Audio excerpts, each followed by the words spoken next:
Coming up on today's show, Faraday Future admits to the SEC that it inflated its reservation figures for the FF91 EV, global plug-in vehicle sales from 2021 smash all records to this point, and Polestar makes a one-off ice racing version of its Polestar 2 hatchback. These stories and more coming next. This is Ecotricity's EcoTEC Roundup show from New Zealand's only carboNZero certified renewable electricity company. We only source from wind, hydro and solar, and we are the leading supplier of electricity to EVs in New Zealand. Switch today at ecotricity.co.nz. Welcome back to another roundup in the world of clean cars and green energy. Thanks for joining me.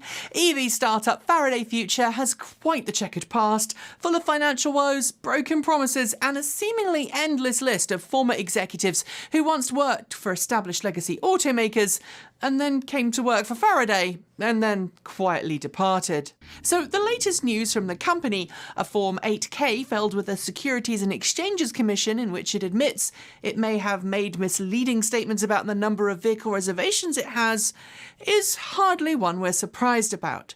Previous statements made by the company said that it had received more than 14,000 reservations for the upcoming FF91, but now the company says that only a few hundred of those reservations were actually paid. In addition to inflating its reservations by more than 1,400%, the company has also admitted that it downplayed the part of its former founder, Yuting Jia, in its day-to-day operations after his own bankruptcy. Ford is promising a whole new lineup of electric vehicles due to drop in the next few years as it shifts from internal combustion to electric. But all those new vehicles are going to cost a lot in terms of research and development funds, especially when you consider they're going to need brand new electric vehicle platforms to be built upon. In fact, while Ford has already committed to a big budget for its new EVs, Bloomberg has reported that Ford could be looking to further expand its EV funding budget by as much as $20 billion. Bloomberg also reports that as part of a restructuring plan, Ford might spin off an EV company in order to attract the kind of money that EV startups are currently attracting on the stock market.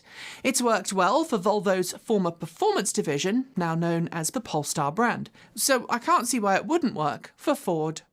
This week, Czech company Škoda pulled the covers off its latest EV, the Škoda Enyaq IV Coupé, and we've got to say, it's a great-looking car. A sibling to the Volkswagen ID.5 Coupé SUV and Audi Q4 e-tron Sportback, they share the same MEB platform, the Enyaq IV Coupé has a very familiar silhouette, but thanks to more aggressive front and rear body trim, looks the part. It's also slightly more aerodynamic than its siblings. Available with a choice of rear-wheel or all-wheel drive and standard or long-range battery pack, there's something for everyone. But what grabbed our attention the most was the range-topping Rally Sport variant, with 220 kilowatts at the wheels, 77 kilowatt-hours usable battery capacity, and a claimed 545 kilometres, 339 miles per charge on the WLTP test cycle. It's no secret that there's a big amount of money being invested into the electric vehicle startup world, but the same is true for the electric airplane industry. This week, aircraft giant Boeing invested a further $450 million into Wisk Aero, a joint venture between it and Kitty Hawk to develop electric air taxis. The latest cash injection from Boeing makes it the lead investor in Wisk and shows how seriously the company wants to bring electric eVTOL craft to market. Kitty Hawk, a company in its own right, partly funded by Google co-founder Larry Page, is also developing its own electric single-seat eVTOL craft that can be remotely operated. Its latest prototype, called H2, is currently undergoing extensive testing and has already completed test flights of several hundred miles per charge at speeds in excess of 180 miles per hour. That's 290 kilometers per hour. A new look into the safety statistics of partially autonomous vehicles has caused quite a stir this week by suggesting that the safety statistics of driver assistance systems are unfairly skewed. It focuses on Tesla's quarterly safety report for Autopilot and suggests that Tesla's data into the number of accidents per mile driven does not accurately take into account two important data points: that Autopilot is recommended primarily for use on higher speed roads, and that those roads, historically, always have had a lower accident rate than surface and lower speed roads. It sets out a suggested formula for normalising safety statistics, taking these factors into account. And while this formula still shows Autopilot is safer than non-Autopilot on the road, the difference is nowhere near as large as Tesla's own data suggests. It makes for an interesting read. Despite the continuing chip shortage in much of the world, just released data from EV volumes for 2021 shows a massive increase in global plug-in vehicle sales. Over 907,000 new plug-in vehicles were registered globally in December last year, the highest number of plug-in vehicle sales to date. When added to sales data for the rest of last year, a total of 6.5 million plug-in vehicles were sold, up 108% on the 3.1 million sold in 2020. And because global auto sales slumped last year, the market share of plug-in vehicles grew from 4% in 2020 to 9% last year, with 6.1% of those being all-electric models. The most popular cars globally: the Tesla Model 3, Wuling Hongguang Mini EV, and Tesla Model Y, in descending order. PJM Interconnection, the US's largest electric grid operator, has said that it wants a 2-year pause on reviewing in excess of 1,200 renewable energy projects in its region. The non-profit responsible for operating the energy marketplace for wholesale electricity in 13 US eastern states says it's drowning in a backlog of approvals for clean energy projects. Each and every project seeking to connect to the electrical grid needs official approval, and the backlog means that some projects are faced with a massive delay before they can get the go-ahead. PJM wants to effectively halt new applications until it's dealt with all of the backlog, but experts in the industry warn this is only the tip of the iceberg.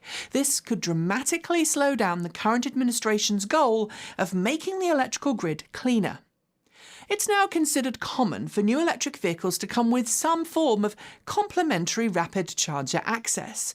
We've seen everything from a few months of complementary rapid charging through to specific amounts of power offered. But on Friday, BMW and Electrify America announced one of the best deals we've seen yet: 2 years of complimentary 30-minute rapid charging sessions on the Electrify America network.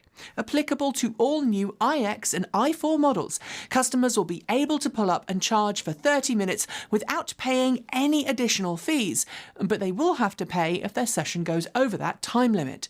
And while I've looked for additional caveats and limits, like a maximum number of charge sessions in that 2-year period, I can't find any. So if you're in the market for a new EV, live in North America, and you like road tripping, this might be one for you to look at.